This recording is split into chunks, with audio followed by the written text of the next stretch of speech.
Performance করুন, তারপরেও বাংলাদেশ দল আয় করেছে কোটি টাকা। চ্যাম্পিয়ন হওয়ার স্বপ্ন নিয়ে গিয়েছিল দল, কিন্তু সবার আগেই বিদায় নিতে হলো চ্যাম্পিয়ন ট্রফি থেকে।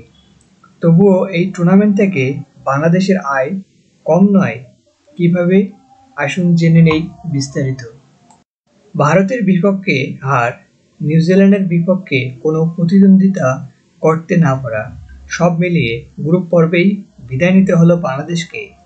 তবুও টুর্নামেন্ট থেকে বাংলাদেশ দলের ব্যাংক ব্যালেন্স বাড়ছে। চ্যাম্পিয়ন্স ট্রফি থেকে বাংলাদেশ পাচ্ছে অংশগ্রহণ ফি, সঙ্গে থাকছে প্রাইজ মানি। ৮ দলের মধ্যে যদি অষ্টম হয় তাহলেও মিলবে $1,40,000, যা বাংলাদেশি টাকায় প্রায় $1,69,00,000। এছাড়া প্রতিটি দল টুর্নামেন্টে অংশগ্রহণের জন্য পাবে $1,25,000, যা প্রায় $1,51,00,000। সব মিলিয়ে $3 কোটি টাকারও বেশি বাংলাদেশ ইতিমধ্যে আয় করে ফেলেছে।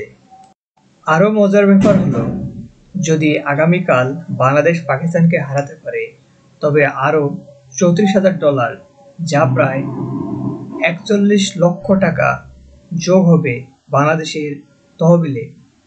তাহলে কি পারফরমেন্সের বাইরে অর্থের দিক থেকে সফল বাংলাদেশ? হ্যাঁ, তাই। কারণ বাংলাদেশ ইতিমধ্যেই $3 কোটি টাকা আয় করেছে। এই সংখ্যা বাড়তে পারে যদি পাকিস্তানের বিরুদ্ধে ম্যাচটি জিততে পারে।